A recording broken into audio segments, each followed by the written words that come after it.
Have you So heard of the garbage baby story? no, Oh no. man. Okay, so typically my listeners know like this channel is rather PG for the most part when it comes to language, but this next little thing I'm going to share with you to add to this conversation is not. Okay. It's I PG-13. Okay. Um, so the real story, as it was told to me by my teacher at UC Davis, is actually the shit baby story. Now, the shit baby story is of the Roman Empire. And what was happening was the Roman Empire had a predominance for male children. Like they wanted male babies Mm, and they wanted the best, they wanted the strongest, right? And so anything that really didn't fit that, whether it was female or weak or disformed, right. they kind of had their way of just getting rid of them. And so what Yeah. it looked like is sometimes they would take them out to the edge of the city and leave them in the sun to the sun god and say, okay, save this child. If it's meant to live, you will save it. And they went back to town. Right. And so if they weren't doing that, they were leaving him in the alleyways or they were throwing them away, right? So they were discarding them in all these different ways. But what happened is that these Christians, these outlaws, right? These renegades of the persecuted church at that time, Mm, they had compassion on these children. So they would go out to the edge of the city, they would pull them out of the trash, they would pull them out of the mire and the muck. And so they raised them. They adopted them and they raised them. They thought that they had inherent equal value in the eyes of God as being the image, the sons and the daughters of God. They raised them. And of course, what happens when you raise these children? They raised them as Christians, yeah. Christian home with Christian values, Christian principles, Christian worldviews.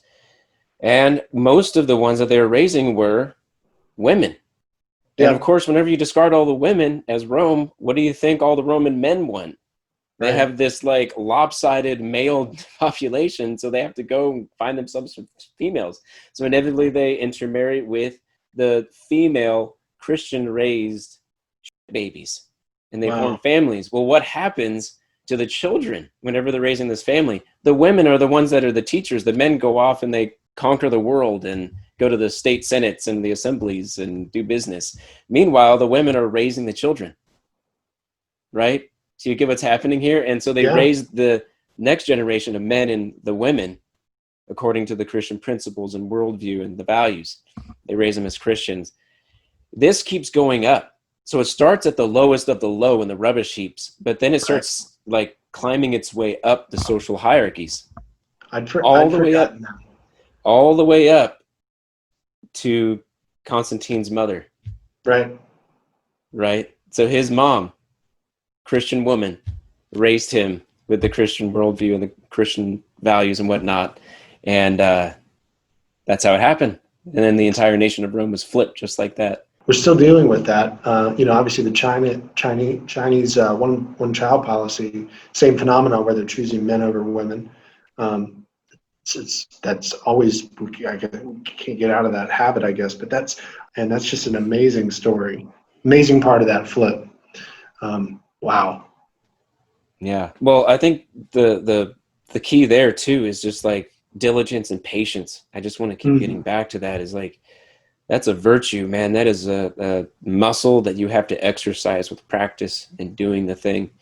And mm, I think it's one of my greatest concerns for this generation and the culture that we're witnessing and seeing carry out things. I just don't see that patience, man. I just don't see the long suffering and the sure. virtue and the patience that's on the right platform of what Peterson was talking about with love and patience is because it's like whenever they took those babies in, those women, those families, they weren't thinking like, yeah, we're going to conquer the Roman Empire on this one. No. It's just like, no, they just had compassion on this individual, this Well, and person and in front of and them. to that extent, the patience and the long suffering and that was really in relation to that child. It wasn't, like you said, it wasn't because they had a vision of flipping the Roman Empire. It wasn't it wasn't like they got together in a meeting and said, "Hey, if we raise all these children, it wasn't. They were just Yeah, doing totally. what was right." Mhm. Or I really loved Jonathan's point the other day about in the Q&A about right and wrong and Christianity not being about morality fundamentally, but they were loving. But if we did work with in a more patient way, perhaps you could keep yourself from maybe being possessed by resentment or anger or whatever the case may be, maybe the motivations in some of these instances. Mm-hmm. And if we had that kind of firewall of patience, you could let the good and bad motivations sort themselves out through a process like you described. Yeah, so I want to get back and combine what you just said. So you were talking about Jonathan Peugeot and his Q&A and symbolic world, and something about the symbolic world, at least as Matthew and Jonathan lay it out, is that you can scale these patterns. So you said that, yeah, they were doing all of these acts of adoption and compassion and mercy and love, and it wasn't like they had the thought of, we're going to topple Caesar, we're going to topple not topple, but we're at least going to get to the point where we can, be Christians without being killed for it. That's a pretty good goal. But I would say that they did have it in mind, but at the individual level, because they were trying to overcome the oppression of, say, like the accuser, or the oppression of evil that is trying to fight for their heart and for their soul. And so, and what do we do? Okay, so what do we do? So it's not like, right, it's not like, okay, if you think of it as in the empire of a nation being the individual of a person, this person is composed of, say, like 1 million different actions over the course of 20 years. Sure. Right. And it's like, we choose to love, we choose to be patient, we choose to suffer long. We're not going to veer off the path of virtue here. Okay. Over and over again, tens of thousands of times. And suddenly that person as a whole, right, flips for good. Right. And they were a person of goodness.